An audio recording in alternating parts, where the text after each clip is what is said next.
Hello, Read to Feed. I am Kelly Koehnen from Notre Dame Women's Track and Field, and I am here to read The Little Nightcat.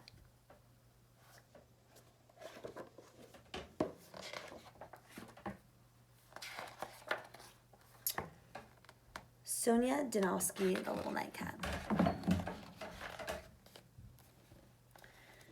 It was a very special Sunday. The grand summer party would be taking place in the animal shelter. There were still a few hours to go, so Tony could stay cozily in bed with his toys if he wanted to. But he had something important to do. He quickly got up and put on his red robe.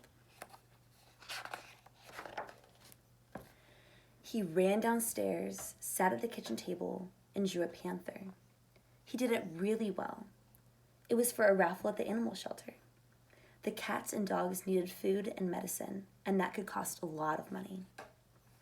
A picture of a panther will certainly not be enough, Tony said to himself. Then he had an idea. Mom, I'm going to give them my toys. But when people see my stuffed animals, they'll want to buy all the tickets. But you love them so much. I don't think that's a good idea, said Tony's mother. Yes, it is, because my stuffed animals also want to help. So they packed up all of his toys in a big bag.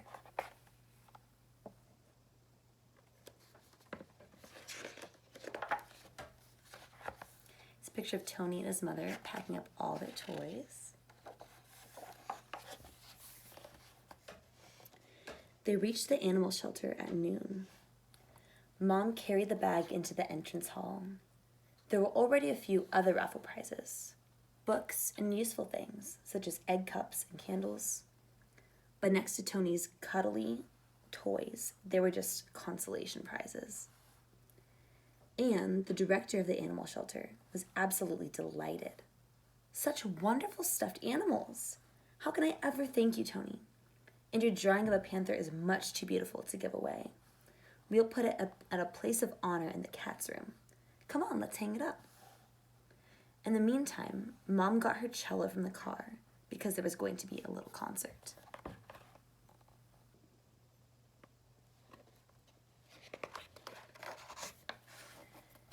In the cats' room, the cats were enjoying their midday nap, curled up in their favorite sleeping places. Hello, cats, whispered Tony. Don't let us disturb you. We're just bringing you a panther. A big tomcat with silky gray fur sleepily opened his eyes. He nodded, licked his paw, and then cautiously crept over to Tony. This is Valentine. He's a bit shy, Anne explained. Valentine sat down and immediately closed his eyes again. Tony gently stroked his head and quietly hummed a little tune. Do you like the song? He asked. It's called Little Nightcat. Valentine purred contentedly.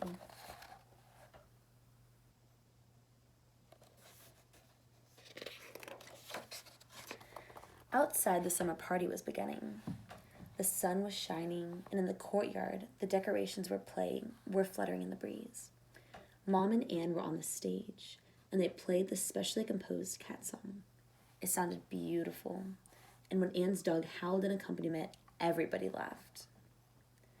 After the concert, the visitors crowded around the stand where Tony's toys were being raffled. By early afternoon, all the tickets had sold, and the little tin collection container was full to the brim with money. Tony spent the whole afternoon outside the window of the cat's room. Valentine looked at him through the glass. When the sun slowly sank, the lucky winners went home with Tony's stuffed animals.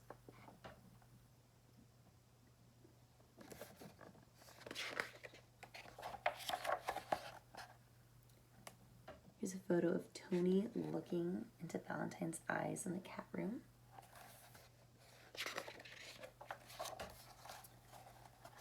At night, in his bed, Tony thought about Valentine and about his toys. His bed felt empty, uncomfortably empty. Tony got up and called out, Mommy, I can't sleep. Mom was in the bathroom. He didn't have to say anything else. Mommy knew at once what needed to be done. She held Tony's hand, took him to the living room, and spread a blanket over the sofa. You can lay down on the warm cushions, or would you like to help me look?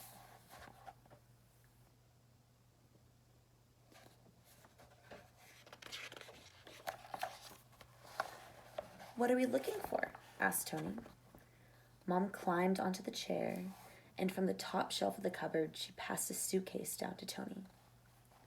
See if Paul is in there. Tony put the case on the table and opened it. In the case was Mommy's beloved stuffed cat, Paul. He was more than 30 years old, and his fur was worn out in places. Life had left its mark on him. Even the poor cat's 2 button eyes had fallen out. Tony stroked Paul's head. Poor kitty.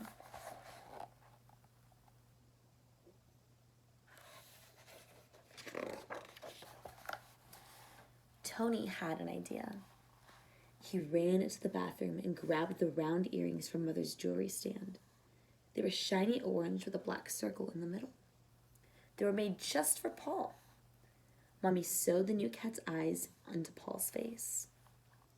Now you look beautiful again, said Tony happily. He wrapped Paul up in a brightly colored little blanket and carried him to the sofa.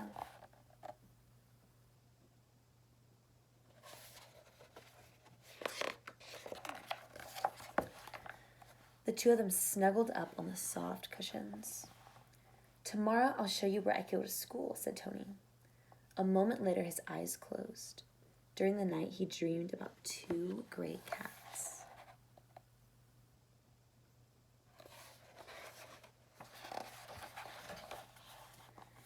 The next morning, Mom took Tony to school.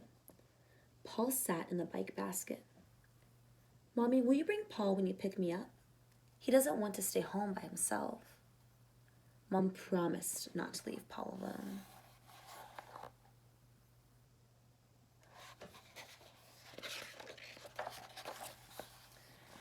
After school, Tony waited impatiently for Mom.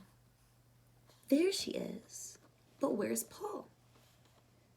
You promised you wouldn't leave him on his own. I know, said Mom. But Paul refused to come out of his hiding place. Don't worry, Tony. He's not alone. Someone is looking out for him. Tony didn't hear her last words. Disappointed, he climbed onto the bike and didn't say a word all the way home.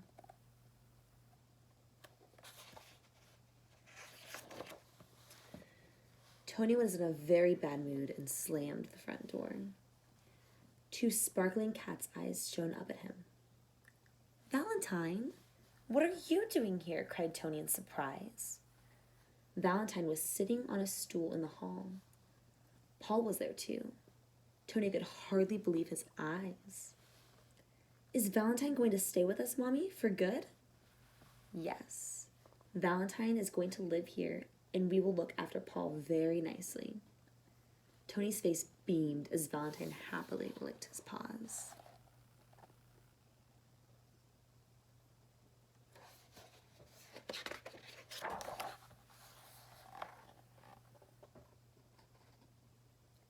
Here's Valentine and Tony and Paul.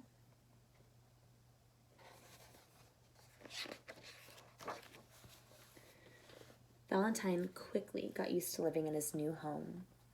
When Tony came home from school, Valentine couldn't wait for his best friend to greet him and pet him. Valentine particularly enjoyed hearing Mommy play the cello. Then he'd stretch his paws up in the air and purr next to the climbing tree that Tony and his mother made especially for him.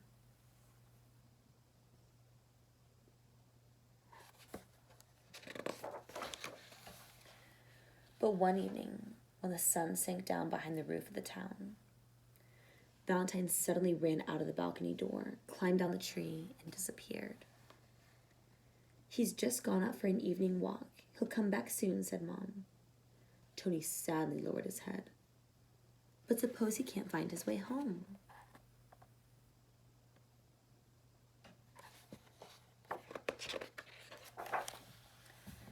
It was very late.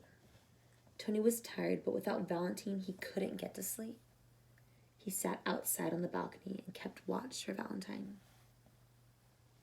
Sadly, he hummed the cat song to himself. His eyes were just beginning to close when suddenly he felt something soft against his leg. Valentine, you heard your song and came home. I'm so happy you're back again. You're my little night cat. Tony's mind was at rest and he could go to sleep. Tomorrow there would be a new adventure for him and his 2 new furry friends.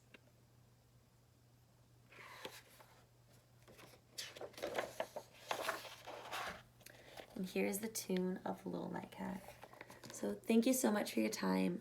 If you have a moment to be able to donate to Feed America, that would be beautiful.